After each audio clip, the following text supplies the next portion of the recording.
Okay, so what is today's class focused on? Today's class, the main theme is going to be focused on understanding trending environments in relationship to the Ichimoku cloud and its individual components. So trending environments, their characteristics within the Ichimoku cloud. And so for those of you that are new, feel free to let me know so I can adjust the material based on that. But one of the main and simplest methods that the Ichimoku cloud uses to verify a trend is it basically talks about price action's relationship to the Kumo. If price action is below the Kumo, then we're in a generally bearish environment. If price action is above the Kumo, then we're in a generally bullish environment. There are other factors that would have an impact on that would further amplify the strength or weakness of that clarification. One of those would be the time that we are on one side of the Kumo or the other. So, and that's a tricky subject in the sense of there's so many different time frames. There's no way it would be appropriate, one time would be appropriate on one time frame and then not another. So the amount of time that we are on one side of the Kumo can have an effect and actually make a statement in regards to the strength or the weakness of that trend. Obviously, the longer we're on one side of the Kumo, the better. The longer we are on, below it, the stronger the strength of that bearish, or the greater the strength of that bearish trend is. The longer we are above it, the greater the strength of that bull trend is. Okay, now one interesting thing is we'll actually kind of see that highlighted in here. The euro dollar has been falling for quite a long while, for those who've been following it, from 151 and a quick dash down to 138.5. And it's only had mild corrective waves to the upside before it just began another series of selling. You can see it here, selling off, and we have this slightly corrective move. And look what happens. We have a brief foray above the Kumo here. Very short, limited in time. And then we sell back below, and we're below it for a long period of time. And this move right here. Now, if you had to look at these two moves right here, does this move have any similarities and characteristics to this move right here? And if they are, and do have similarities, what would you say those similarities are? You can talk about it in terms of how price reacted to the Kumo, or to the Tenkan or Kiju line, or whatever. But if y'all have been, looking at charts. Many of you have been looking at charts for a while. Some of you may be new, but some of you have been here for a while.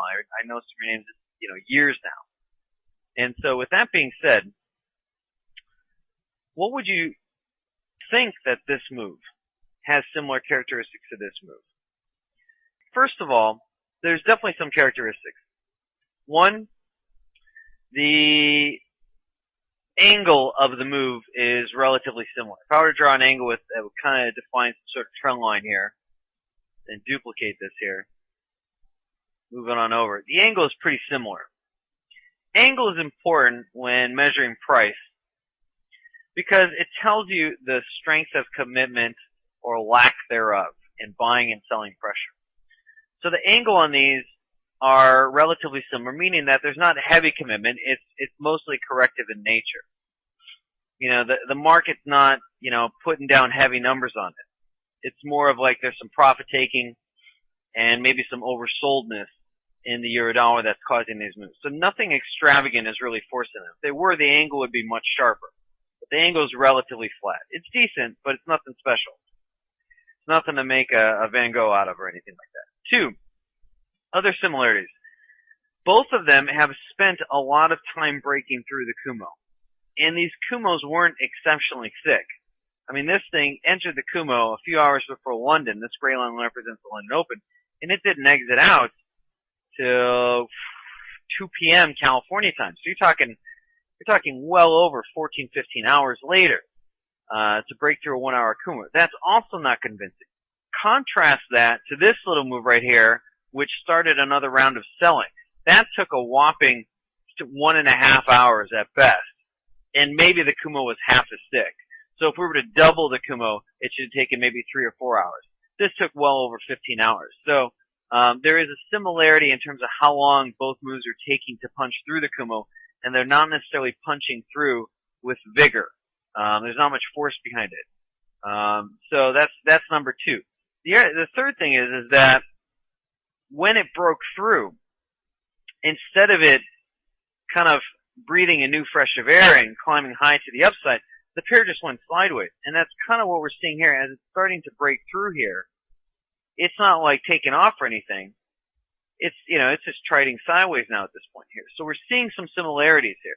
With that being said, based on how the trending environment has related to this pair and time frame before and this Kumo, there are a lot of suggestions here that this move is right here is very similar to the move right here, and that we may be starting another round of selling sometime soon.